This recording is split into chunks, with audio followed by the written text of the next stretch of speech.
আজকে আপনাদের সাথে সাবেকি একটা রান্না শেয়ার করব, যেটা হয়তো সবাই কম বেশি জানেন, তবে আমি যে প্রসেসে রান্নাটা করব সেটাই আপনাদের সাথে শেয়ার করব। তো এখানে 5 টুকরা চিতল মাছ নিয়ে নিয়েছি, আর মশলা হিসেবে জিরা, ধনে, আদা, পেঁয়াজ, টমেটো আর কয়েক টুকরা কাঁচামরিচ নিয়ে নিয়েছি। আর চিতল মাছের এই কালিয়াটা খেতে কিন্তু অসাধারণ হয়। তো মাছটাকে আগে থেকেই লবণ আর একটু মরিচের গুঁড়া দিয়ে মেখে রেখেছিলাম।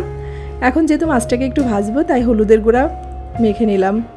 নমস্কার, আমি লিপি সাহা। হ্যালো এভরিওয়ান, কী অবস্থা, কেমন আছেন সবাই? আশা করছি খুব ভালো আছেন সবাই।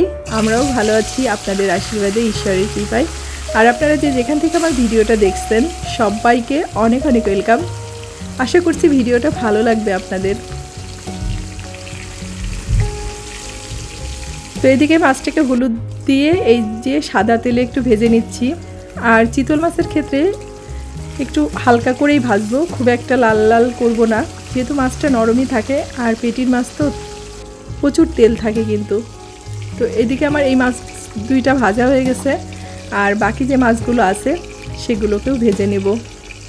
আর মাছগুলোকে ভাজতে ভাজতে আমার যে মশলাটা লাগবে সেটা আমি করে নিয়েছি মিক্সিতে, আর জিরা আর ধনেটাকে আলাদা বেটে নিয়েছি পাটায়। তো এখন বাকি মাছগুলোকে ভেজে নিব। তো মাছগুলো তো ভাজা শেষ।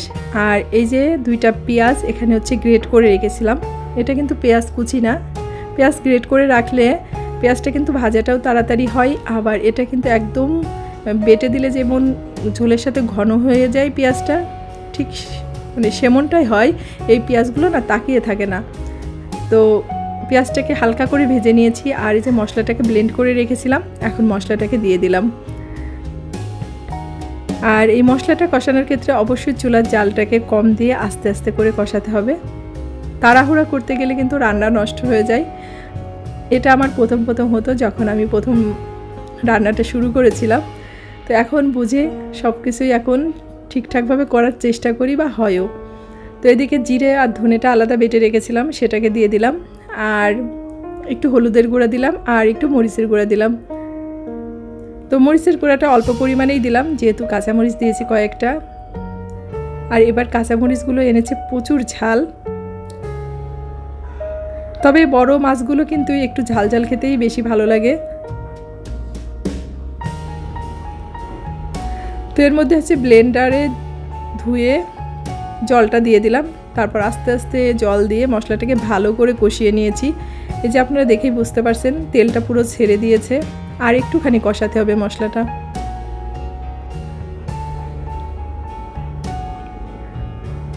তো এই পাশে হচ্ছে চুলায় গরম জল করে রেখেছিলাম, এখন ঝোলটাকে দিয়ে দিলাম। আর মাছের ঝোলের ক্ষেত্রে বা ডাল যে কোনো জিনিস রান্নার ক্ষেত্রে গরম জলটা ব্যবহার করলে বেশি ভালো হয়, রান্নাটা কিন্তু দ্রুত হয়ে যায়। তো এখন পরিমাণ মতো ঝোলটা দিয়ে এই যে লবণটা দিয়ে দিলাম। রান্নাটা করতে না খুব বেশি সময় লাগে না, খুব দ্রুতই হয়ে যায়। আর ঝোলটা যে ফুটে উঠেছে, আর এখন মাছগুলোকে দিয়ে দেব।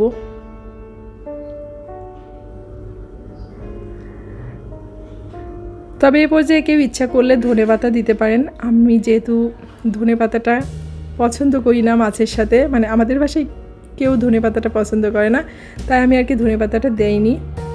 এখন মাছটাকে ঢেকে দেব, ঢেকে আর কি মাছটাকে ফুটিয়ে নিব। তো মাছটা হয়ে যাওয়ার পরে বেশ খানিকটা সময় ঢেকে রেখেছিলাম।